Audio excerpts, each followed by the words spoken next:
Pada waktu pemilihan presiden, 3 hari sebelum pemilihan presiden, saya dipanggil ke kamar. Ada Mas Munib di situ. Jadi pada saat itu Gus Dur sudah bilang, aku udah dapat 370 suara. Bapakmu ini presiden. Dan yang pertama akan saya lakukan nanti, saya sebagai presiden pertama kali akan ke Ashram Gandhi Puri yang di Sudirman, Ashram Gandhi yang di Sudirman. Dan benar dia, waktu itu pas pemilihan, saya harus ke Vatikan karena ada acara Collaboration Religions dan Ibu Gedol ke Belanda. Jadi kami memisah. Jadi yang menerima Gus Dur itu, tapi Pak kita kan saya ke Vatikan, Ibu Gedol ke Belanda. Dan Gus Dur katakan yang aku kunjungi itu tempatnya Mahatma Gandhi. Bukan mencari siapa-siapa, saya ingin bertemu. Kita nggak ngebayangin Gus Dur itu kan dulu datang paling segini kayak beginilah. Tapi waktu itu beliau presiden tiba-tiba kan kita dikirimin, jadi telepon itu dibuka karena saya di Vatikan, telepon itu dibuka free untuk komunikasi selama Bapak datang, karena kan waktu itu saya yang memimpin di ashram itu di Sudirman, dibuka lah free. Ternyata itu harus ada gubernur, kapolda, pangdam, dan semua harus datang dan penyambutan harus pakai ini. Heboh lah anak-anak yang tidak biasa yang pakai baju putih yang kayak kita yang nggak terbiasa menyambut presiden kan bingung. Gus Dur lupa kalau beliau presiden itu protokolernya kan sudah berubah. Jadi beliau tetap aja. Begitupun kalau beliau ke Bali, kemudian kalau lihat ada dagang durian, stop minta gitu. Durian, loh kok bisa di Jadi mengawal Presiden Gus Dur itu kan susah, tapi saya beruntung jadi dengan Gus Dur sebagai presiden, karena waktu itu kan tidak ada staf khusus seperti sekarang ya, ada staf khusus milenial lah, staf khusus ini, pokoknya kalau saya pada waktu itu mungkin juga staf khusus jadinya, karena beruntung dengan Gus Dur saya ke Jordan, ke Amerika, ke Eropa, karena Gus Dur kan wisatawan. Presidennya katanya ada hartawan, ya ada negarawan, beliaunya itu wisatawan. Jadi beliau itu presiden yang mengunjungi berapa puluh negara selama 20 tahun itu, selama 5 tahun beliau menjabat. Saya beruntung dan saya selalu dapat sebelum beliau berangkat. Jadi melihat di mana beliau kira-kira nanti duduk, kemana. Jadi ada tim khusus lah. Dan beruntung kita disambut oleh kedutaan. Jadi saya tahu gedung PBB, jadi di Vatikan ketemu Sri Paus dan yang lain-lain, karena Gus Dur itu sendiri yang membuka ruang itu. Dan setelah tidak presiden, beliau sering acara-acara resmi selalu ke Mari Simpang, dan kalaupun acara tidak resmi. Pernah saya tahun 2006, pada saat itu 20 Desember tahun 2006, telepon Gus Indra, waktu itu saya masih belakang namanya Gus Indra, kita ke Aceh yuk. Pak saya ngeri ke Aceh, saya bilang gitu. Dan kebetulan waktu nanti Bapak minta ke Aceh itu tanggal 25 Desember pas Natal tahun 2006 itu, dan pas juga Hari Saraswati. Tiba-tiba Gus Dur jam 7 itu, padahal tiketnya tanggal 25 itu sudah ke Aceh. Dan Gus Dur merubah pada saat itu. Telepon, aku udah di bandara loh, tolong jemput ya, mau ke Pura Gua Lawang. Terus nanti pulangnya gimana Pak Dur? Apa bermalam atau apa? Wis aku nginep di ashram di sini, di Ashram Gandhi Puri dan Pasar aja. Ya kita karena sudah tidak presiden kan berani ya. Artinya pikiran saya juga tenang. Wah ternyata masih pengawalan yang ketat, dan Gus Dur dengan Pas Pampres, dan ini Gus Dur tidur di kamar saya ini full.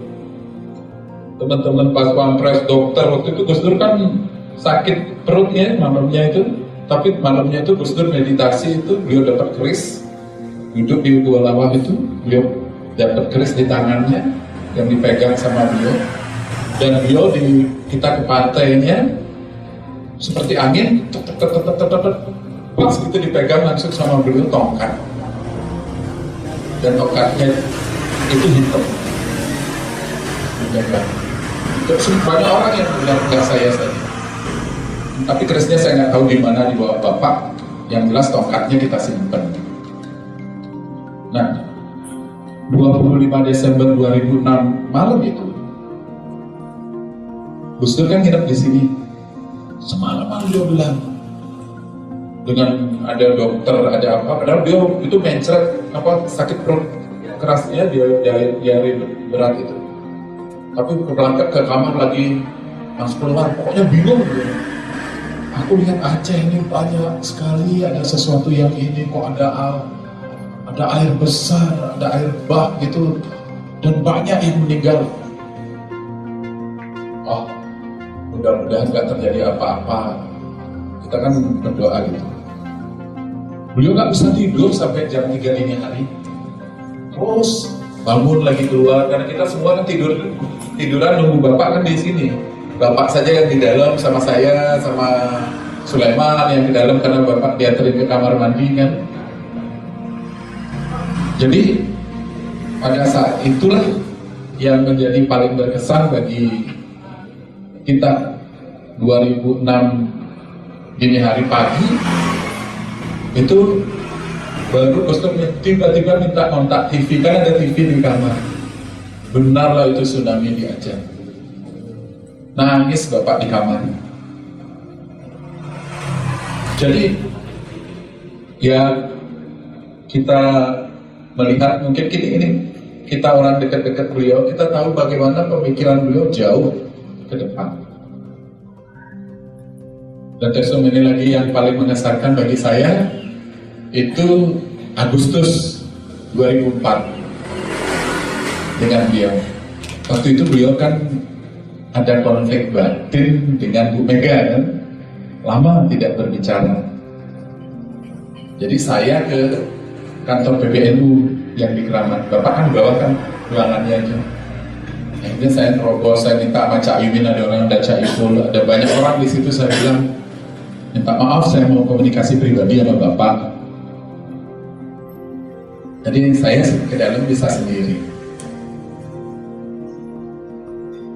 Dan ini silakan direkam, saya juga sudah menulis, waktu itu peluncuran bukunya juga Ibu Sinta hadir. Pada waktu 20 Agustus itu, tinggal sekitar tanggal 1 Agustus itu, sebelum 17-an. Saya minta Gus, Pak Dur itu kan guru bangsa. Ini akan menjadi catatan yang tidak enak. Masa setelah Bung Karno, Pak Harto nggak cocok. Setelah itu Habibie, ini juga semua setiap pergantian presiden selalu ada ketidakcocokan. Gimana kalau ketemu dengan Bu Mega?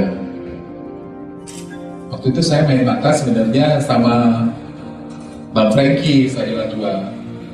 Cuma Bang Franky nggak berani menghadap karena dibentak sama bapak. Ternyata sama.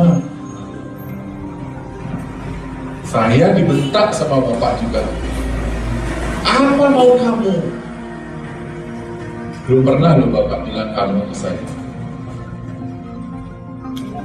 Kamu dibayar berapa untuk menyuruh saya ketemu? Siapa yang nyuruh kamu saya bertemu Bu Mega?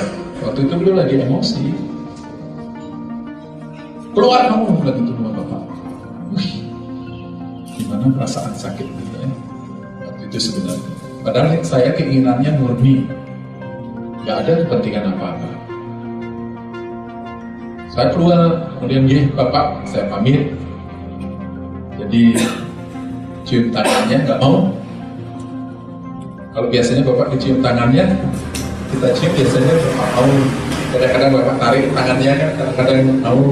Biasanya mau, kalau saya tetap nggak pernah ditarik, pasti mau bapak. Waktu itu nggak mau. Ya udah saya keluar. Bapak saya keluar pamit. Belum ada, saya kan naik taksi waktu itu, cari taksi kan gampang di kantor, keluar cari taksi, belum ada 10 menit di telepon. Oh saya udah jauh Pak, balik ke Keramat Jati ntar dimarah lagi.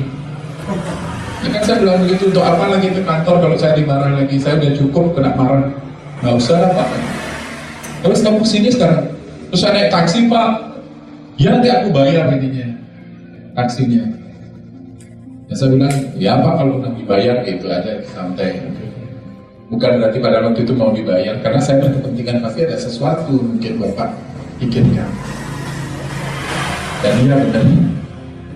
Sampai di kantor PBN itu, beliau katakan, kamu benar. Tapi kemas, aku bukan mau ketemu Bu Mega. Kamu kan buat asram di Kelungkung. Udah selesai belum? Belum semuanya. Ada duit Pak, kalau Bapak kan enak, buat kalau di Islam kan banyak ada dananya. Tuh, kamu kan sudah dulu saya suruh. Kita udah anggarkan 500 juta kok nggak diambil itu. Bapak kebanyakan itu untuk buat apa? Saya sih pinginnya buat asram Gandhi kayak Gandhi asram yang di dia aja yang sederhana. Saya nggak mau buat bangunan mewah, kemudian saya nggak nikmati gitu. Itu tuh ngomongnya jernih. Gitu. Tapi kalau gitu aku ngeresmiin.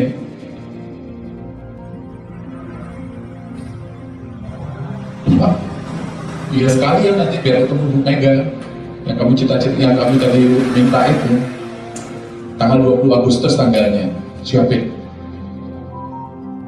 Terkejut juga, terus akhirnya, tapi udah kamu pulang, udah tenang kan?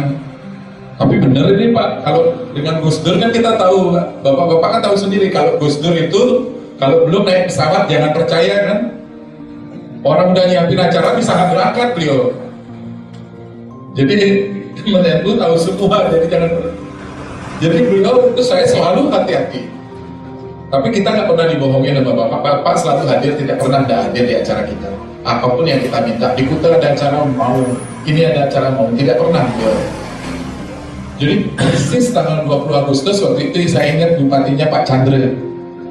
Jadi karena Bapak mau datang itu kan tangga nggak ada, kamar mandi nggak ada, air belum masuk, listrik nggak ada itu kan. Untung bupatinya polos air tiba-tiba dimasukkan, listrik tiba-tiba masuk, tangga untung juga. Jadi semua tangga untuk yang di asrama itu karena Bapak mau datang kan, acaranya agak di bawah, beliau minta acaranya di situ mau nanam apalah gitu, pokoknya ada sesuatu rahasia yang beliau inginkan. Benar, 20 Agustus kami jemput, tapi terus pikir, orang tua saya bilang, janganlah mempertemukan ini di asrama, nanti kamu belum kuat, nanti politiknya tinggi. Akhirnya kita pertemukan Bapak dan Bu Mega di Besaki. Dan beliau memang meramalkan apa yang terjadi hari ini Indonesia itu diramalkan oleh beliau pada saat itu. Dan Bu Mega tahu itu pesannya. Dan mudah-mudahan Bu Mega terus menjaga apa yang dipesankan Bapak pada saat itu, karena Bu Mega jelas dikasih pesan sama Bapak. Dan akhirnya Bapak waktu itu nginepnya di rumah kami di sekarang jadi Geria itu, jadi di Gunung Late itu, jadi beliau tidur di situ, ngobrol kami juga sampai itu. Gus Dur ketawa beliau. Ini kalau nggak aku dipaksa sama Gus Dur, udahlah. Pokoknya level dan Magus Indranya aku nggak mau sebenarnya. Santai. Jadi beliau ingin nggak mau dipertemukan perantaranya itu orang yang bernama.